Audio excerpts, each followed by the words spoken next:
근데 첫 번째 수술이 되게 중요한 것 같아요. 그래서 제가 이제 수술을 이렇게 쭉 해보면요, 재수술을 많이 하는데 얼마 전에 올렸던 케이스 하나 제가 보여드릴게요.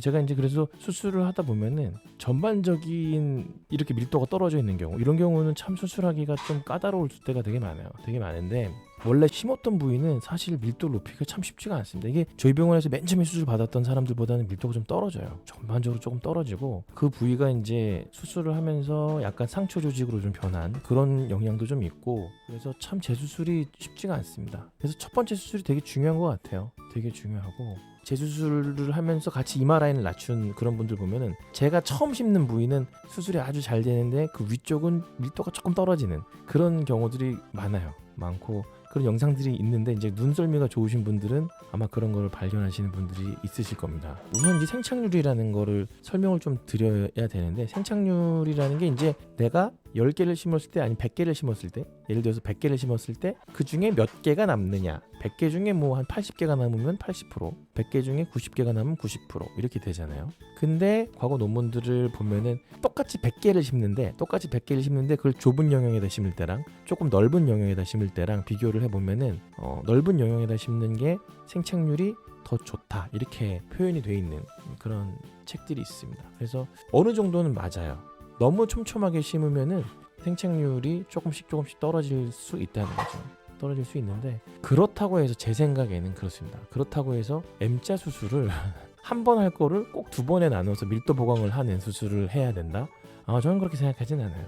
그렇게 생각하진 않고, 일반적으로 제가 생각하는 괜찮은 모발 이식은 정상적인 밀도의 한 80% 정도 수준, 80% 정도 수준을 첫 번째 수술에서 올리고 70에서 80% 정도로 올리고 끝내버리는 수술을 하는 게 저는 가장 좋은 방법이라고 생각을 하고, 그 정도를 해도 그 모낭을 뽑는 과정이나 아니면은 중간에 모발을 관리를 하고 심는 데까지 이런 과정들이 능숙한 팀이랑 한다면은 생착률의 어떤 손해는 무시할 만하다, 저는 그렇게 생각을 합니다. 오히려 제가 항상 말씀을 드리는 것 중에 하나가, 밀도를 두 번을 나눠서 가서 높이면은 더 어려워요. 수술이 더 어렵다고요. 왜냐면은 이게 저희 병원에서 수술할 때 보면은 제가 요런 간격으로 이렇게 촘촘하게 쫙 심어놨는데, 쫙 살면은 상당히 밀도가 높게 싹 보입니다. 근데 만약에 딴 병원에서 심고 왔는데 제가 심은 간격의 딱 두 배 정도로 해가지고 딱딱딱딱딱 심어놨으면은 그 사이사이에다 딱딱딱딱 심으면은, 그럼 또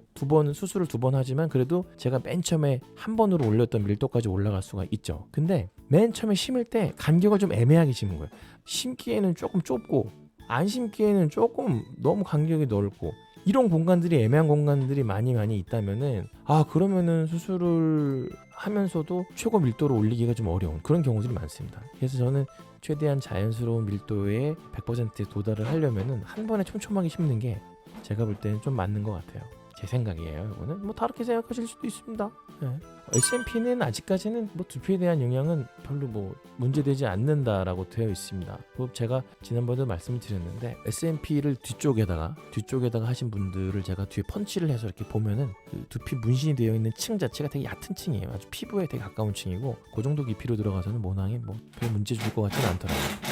저희가 이제 탈모를 7단계로 나눕니다. 7단계로 나눠서 아주 초기는 1단계, 그리고 이제 전두환 대통령처럼 많이 빠지신 분들, 이런 분들 7단계라고 하고, 지금 말씀하시는 걸로만 들어보면은 한 5단계 정도, 5단계 이상이신 것 같은데, 뒷머리 상태와 그 다음에 본인의 기대치, 이런 것들을 잘 들어보고 제가 해드릴 수 있는 것과 본인이 원하시는 게 일치한다면은 대부분 뭐 수술할 수는 있습니다. 보통은 이제 또 직업에 따라 좀 달라질 수도 있고요. 앞에만 쫙 밀도 있게 이쁘게 잘 심어 놓으면은 나중에 머리 좀 길러서 뒤로 이렇게 묶고 다니면은, 묶을 수 있는 직업이시면은 이렇게 딱 해서 이렇게 묶고 다니고, 옆머리 딱 이렇게 저처럼 밀고 딱 묶고 다니면 상당히 패셔너블하고 좋습니다. 얼마 전에도 어저께 오신 환자분도 나이가 너무 어린데 탈모 진행이 많이 됐고, 그래서 우선은 약을 1년 정도 먹어보고 별로 효과가 없어가지고 앞쪽 위주로 심어가지고 지금 머리를 길러서 뒤로 넘기고 다니시는데, 처음에 오셨을 때 눈물을 뚝뚝뚝뚝 흘리셨던 분인데 요즘에 너무 좋아하시면서 오셔서, 그런 건 제가 볼 때 이제 헤어스타일이나 이런 것들을 다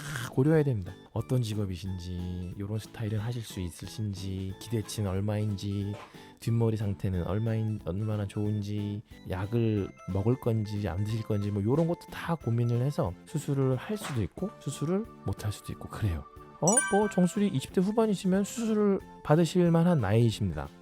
그래서 상태를 보고 정수리 쪽에 심을 만한 어떤 의미가 좀 있는 그런 공간들이 좀 있고 모발들이 뒷머리 상태나 이런 것들이 좋다 이러면은 뭐 수술하시면 되죠. 근데 항상 조심해야 된다는 거. 정수리 쪽은 수술을 하면서 기존 모발들을 손상시키면서 가야 될 가능성들이 많기 때문에 이 정수리와 뒷머리카락 굵기가 거의 비슷한 정도, 이런 상태에서는 수술해도 별로 의미가 없는 경우들이 많습니다.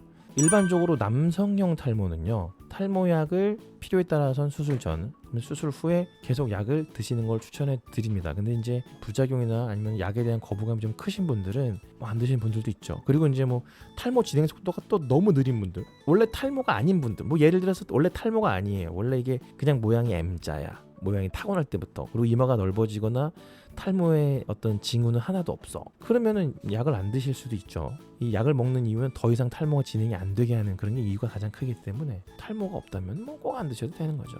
그러니까 그런 상황들을 의사 선생님이랑 충분히 상담을 해보고 그러고 들어가야 됩니다.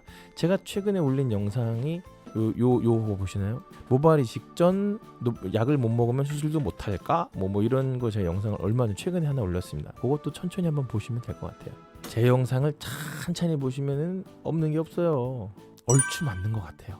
30살 전후면은 얼추 내가 어디까지 빠질까요? 라고 물어봤을 때 대충 나올 것 같아요. 이분이 여기까지 빠지실 분인지 아니면 그냥 둬도 다 빠지기 대머리가 되진 않으실 분인지 뭐 이런 거 정도는 알 수 있습니다. 근데 뭐 약을 드시면요 많이 예후가 달라지잖아요. 너무 달라져서 있다고 봅니다, 저는. 근데 이제 시술 후에 생긴 모낭염이 보통 이제 수술 직후에 뭐 한 2, 3일 정도부터 나오는 모낭염은 좀 영향이 좀 많이 생기고요. 수술 2, 3주 후에 생기는 모낭염 같은 경우에는 별로 영향을 안 주는 것 같아요. 생착이 다 끝난 다음에 생기는 거니까. 3개월째면은 M자가 나온 게 더 신기한데요. 벌써 수술 3개월 차에 M자가 올라왔어요. 벌써. 정수리 쪽은 약간 동반 탈락도 있고 그러니까 조금 더 천천히 봐야 되는 건 맞습니다. 그러니까 너무 급하게 생각하지 마시고 정수리 쪽은 조금 여유를 좀 가지고 생각하시면 좋을 것 같습니다. 3개월차에는 너무 신경을 많이 안 쓰시는 게 좋습니다. 거울 보는 시간을 너무 많이 가지면은 많이 또 스트레스만 받으시고 한 5, 6개월 후부터 좀 천천히 보세요. 그때부터 보시면 아주 기분이 좋으실 거예요. 유전 탈모라는 말은 별로 쓰지 않습니다. 저희가 남성형 탈모라는 말을 많이 씁니다. 근데 보통 남성형 탈모는 유전적인 영향이 있는 경우가 한 70%, 80% 정도이기 때문에 보통 이제 대머리는 뭐 남성형 탈모는 뭐 유전이 된다 이렇게 얘기들을 많이 하시거든요. 근데 이제 그런 어떤 유전적인 남성형 탈모의 진행 속도를 빨리 하는 것 중에, 빨리 만드는 것 중에 가장 흔한 게 스트레스인 거죠. 스트레스. 그래서 아마 그때 당시에는 스트레스 때문에 머리카락이 많이 빠졌을 가능성도 배제할 수가 없습니다. 문제는 뭐냐면요, 이렇게 생각하시는 분들의 가장 큰 특징 중에 하나가 나 그때 스트레스 받아서 빠진 거지, 나 원래 유전 없는 거야, 그냥 두면 될 것 같아, 이제는 스트레스 시험 붙었으니까 이제 머리 안 빠지겠지, 이러다 다 틀려서 보세요. 아까 전에 말씀을 드린 것처럼 스트레스라는 게 남성형 탈모의 진행을 빨리 만드는 그런 요소이긴 하지만 남성형 탈모는 스트레스가 없어진다고 해서 남성형 탈모가 없어지진 않는다라는 거, 그걸 항상 염두에 두시고, 만약에 남성형 탈모기가 있다 이러면은 진단을 받고 약을 드시는 거를 추천해 드립니다. 아니요, 임신 준비 중에는 상관없습니다. 탈모 약도 드셔도 상관없습니다. 임신이랑은 모발 이식 수술이랑은 상관이 없어요. 남성이 이제 수술하게 되면은 아빠가 이제 모발 이식 수술을 받았는데 애한테 영향을 미치려면은 이제 뭐 정자에 무슨 문제가 생기거나 아니면은 정액을 통해서 엄마한테 무슨 성분이 넘어간다거나 이럴 때 문제가 좀 되거든요. 근데 뭐 저희가 수술을 하면서 쓰는 그런 약물들 중에는 그런 영향을 미치는 게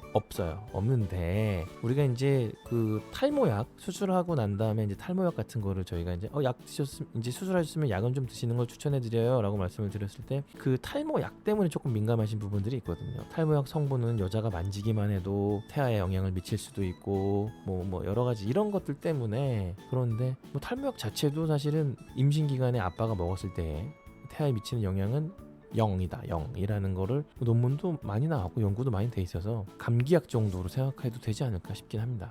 혹시라도 좀 걱정이 되시는 분들은 이제 약을 드시고서는 정자수가 좀 떨어진다는 분들이 있어요.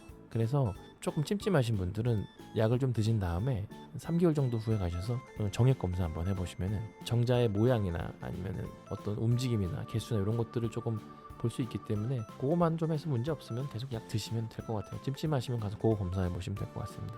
자, 오늘 방송 여기까지 해드리고 다음에 또 오겠습니다. 나갈게요.